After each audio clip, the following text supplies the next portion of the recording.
the stretching when you do the flies, the stretching when you do the bench presses. That's literally true. I love it. Lou just built damn near the perfect program in 1992. This is top tier sports science. He's the most slept on bodybuilder. Lou Ferrigno is slept on.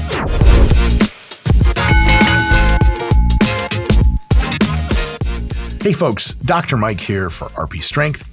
I have been a longtime professor of sports science. I'm a competitive, not so good at it bodybuilder, a competitive, not so good at it Brazilian Jiu-Jitsu grappler, and a person who likes watching gigantic men from the 80s sweat and glisten and grunt and working out's what they call it. And one of the best to ever do the workout thing was Mr. Lou Ferrigno, also known as the Incredible Hulk, also known as Lou Ferrigno, and that guy from Pumping Iron. What was his name? Lou Ferrigno again. He's training chest. I don't know what decade this is from, but it's going to be from the past, so get ready for a ton of my dumbass impressions of accents of people I have no business doing impressions of. 3, 2, 1. Lou Ferrigno. At 6'5" and weighing close to 300 pounds. Good God. That's a big person by almost all standards. Like, you think you train, but you're like 5'8", you weigh like 215 and you have abs and everyone's like, dude, you're the man. And then Lou Ferrigno walks in the gym and you're like, oh, I'm a child and I've been pretending this whole time. He's certainly capable of lifting impressive poundages. But Lou isn't in the business of impressing people in the gym.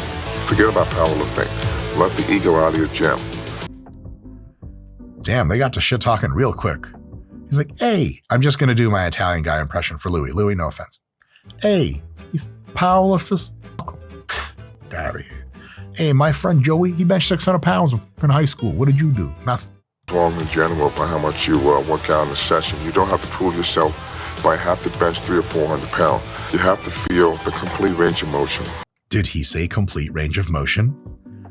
Be still, my heart. Lou, I knew there was good stuff about you that didn't just end with your unbelievable pants. Scott, try to look at those pants intently and not get a seizure. Go.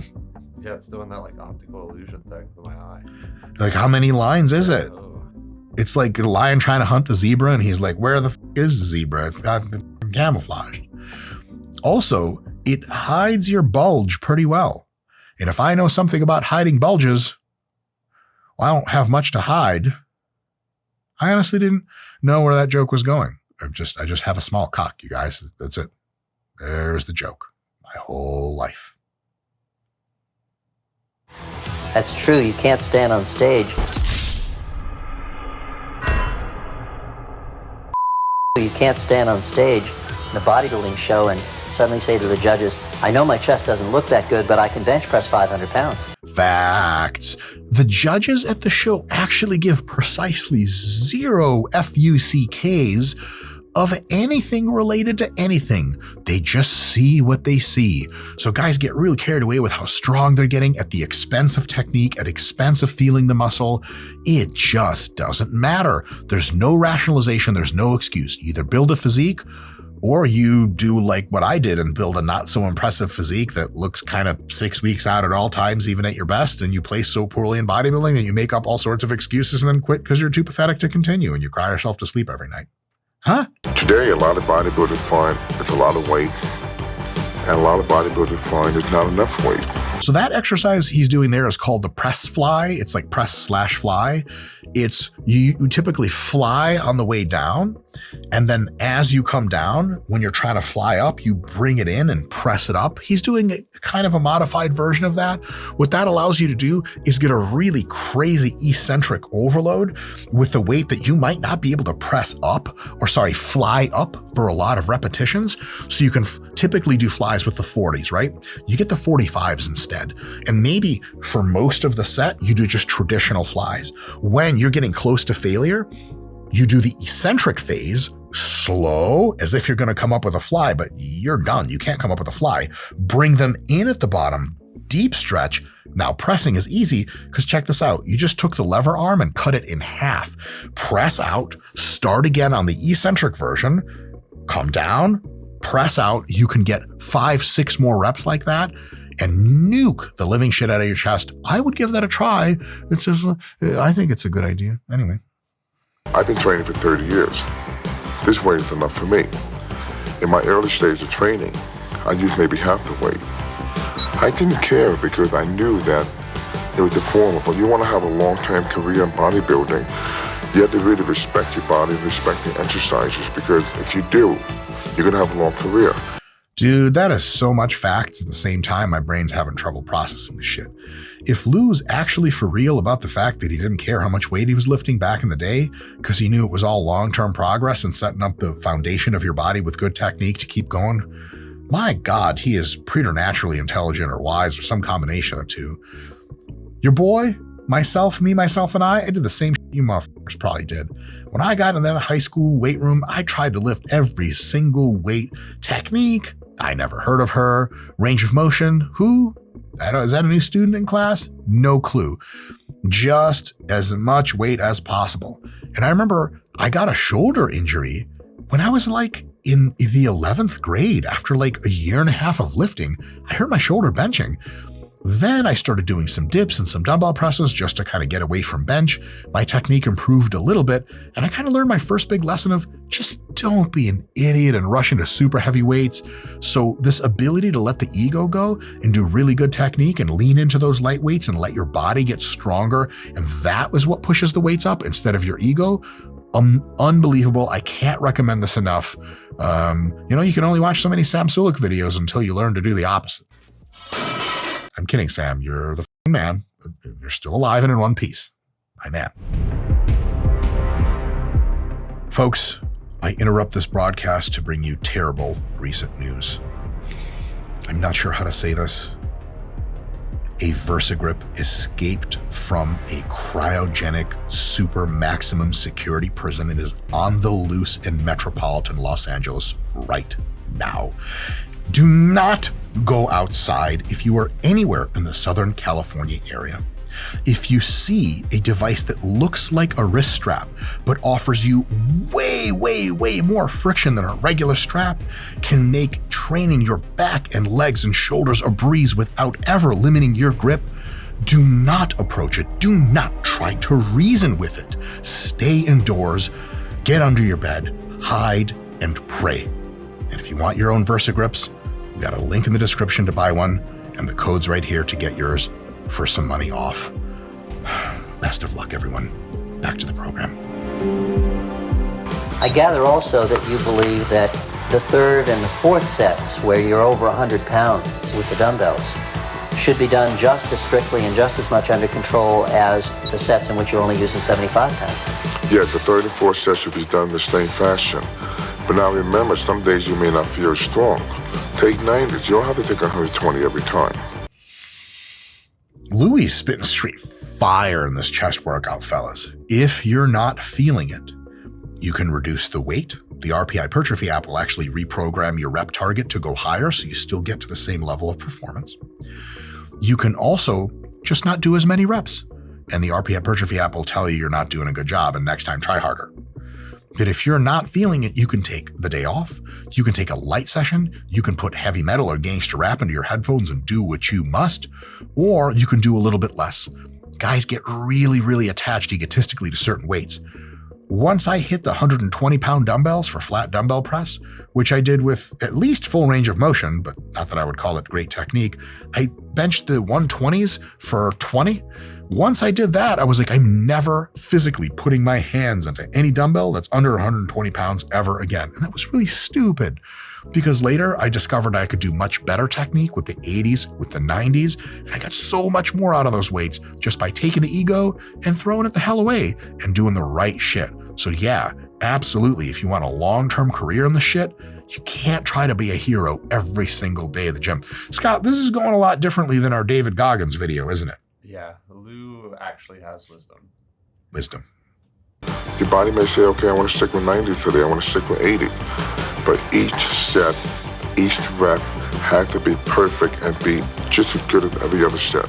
Are pullovers for your pecs, or are they for your lats and your triceps? Here's how to find out for yourself. After multiple sets of pullovers, what during the sets are you feeling? Do you feel a ton of tension and burn in the lats, in the triceps, in the pecs? Just one or just two of those, or all three?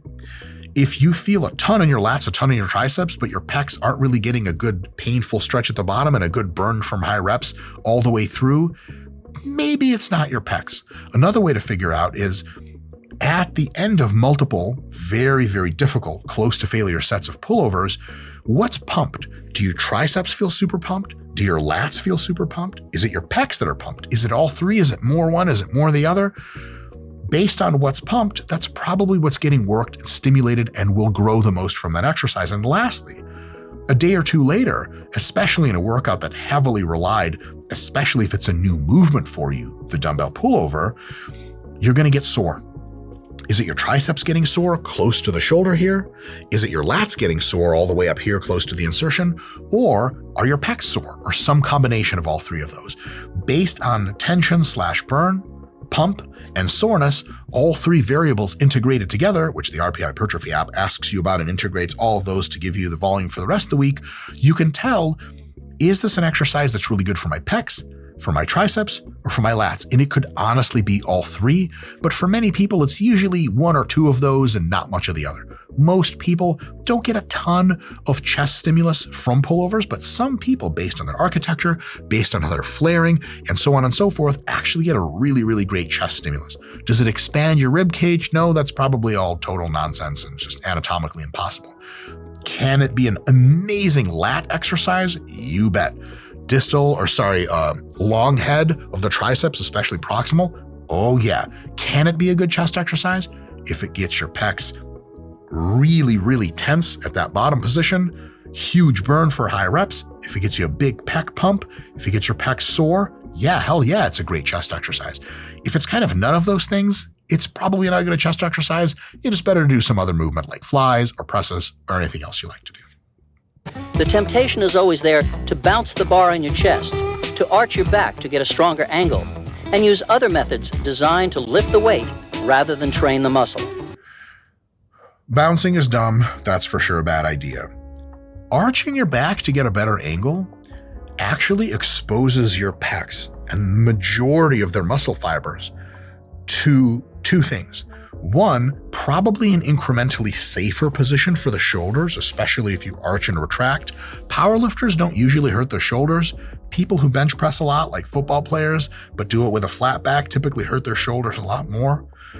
And by arching your pecs into that position, not only are you making it safer, but you're exposing more muscle mass and lifting more load and actually stretching your pecs.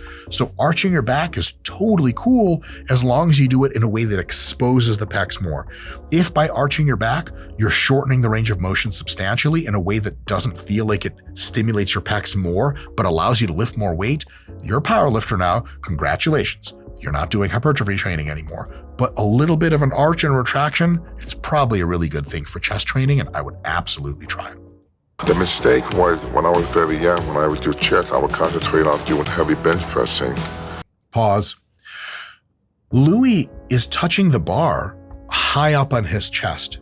That's called the Guillotine Press because it reminds people of the guillotine, which killed a lot of people in the French Revolution. Is that a bad movement to do? It is not. It is super safe. What you have to do is warm up and make sure that as you do it, you allow the correct amount of flare, usually not too little, usually not too much, and you have to experiment with it so that your shoulder joints feel hunky-dory and you get a ball or chest stretch at the bottom. It's an amazing movement. The way to really screw yourself up with a guillotine press is to go heavy right away with minimal warm-up, assume you bench the same amount you would normally with a nipple line touch like you're supposed to for regular bench, put that shit 3 inches up, stab yourself in the throat with the thing and have one of your shoulders pop out and hit an old lady behind you with the glenohumeral joint. That's all nonsense. Don't do that. But do not write the guillotine press off as an excellent chest exercise that you can try.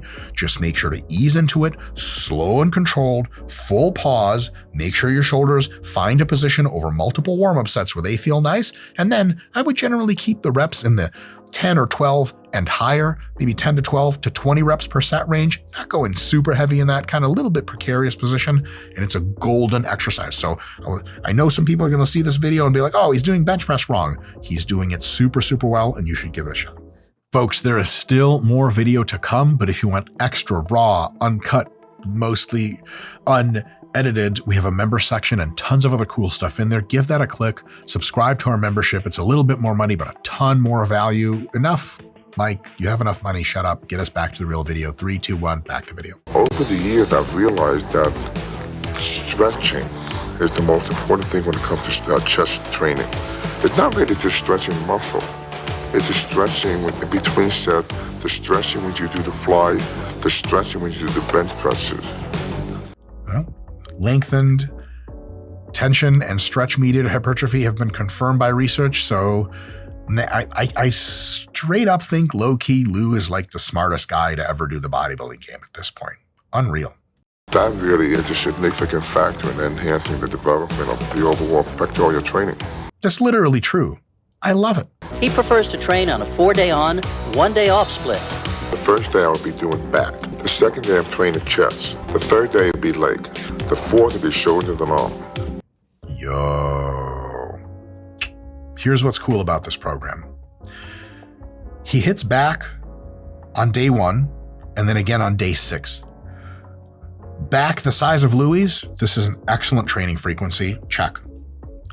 But what he's also doing is his back training inevitably recruits a lot of rear delts, a ton, and biceps. And he's training rear delts and biceps again on day 4.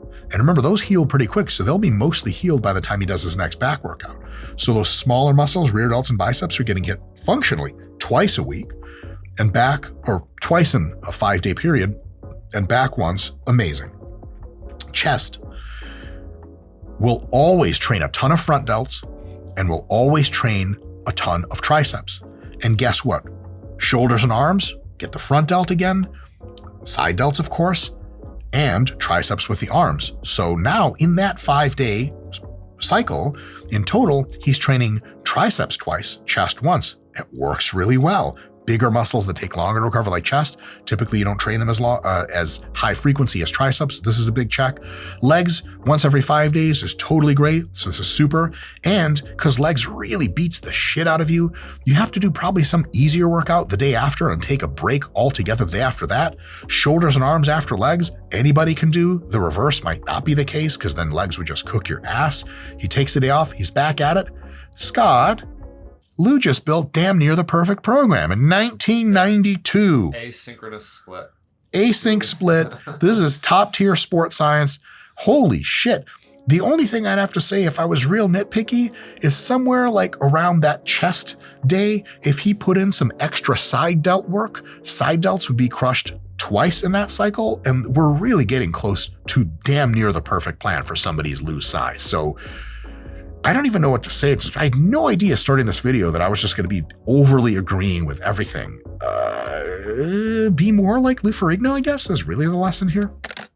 Guys, I was going to do an analysis of exercise by exercise and rep by rep Louis' actual chest training program, but I never got around to it because there's so much wisdom in the whole warm-up and just general discussion. I had to riff on it.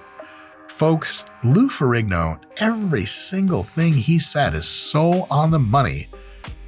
I guess I just wish we could take like 10 modern fitness influencers, me included, and just trade them out for Lou Ferrigno talking that same shit he always did. Folks, I don't even know where to find Lou Ferrigno. He's been an actor for forever. He doesn't need you to follow him, but if he's got social media, I would get on it. Maybe he's got some wise shit to say there. Lou Ferrigno, legend out of 10. I've been Dr. Mike. It's been real, and I'll see you guys next time. Woo, that was super fun. You guys, my chest feels bigger already. Oh, yeah, thanks, Lou. This right here, this video, it might not make your chest bigger, but it's another video you can watch. Give it a click. See you next time.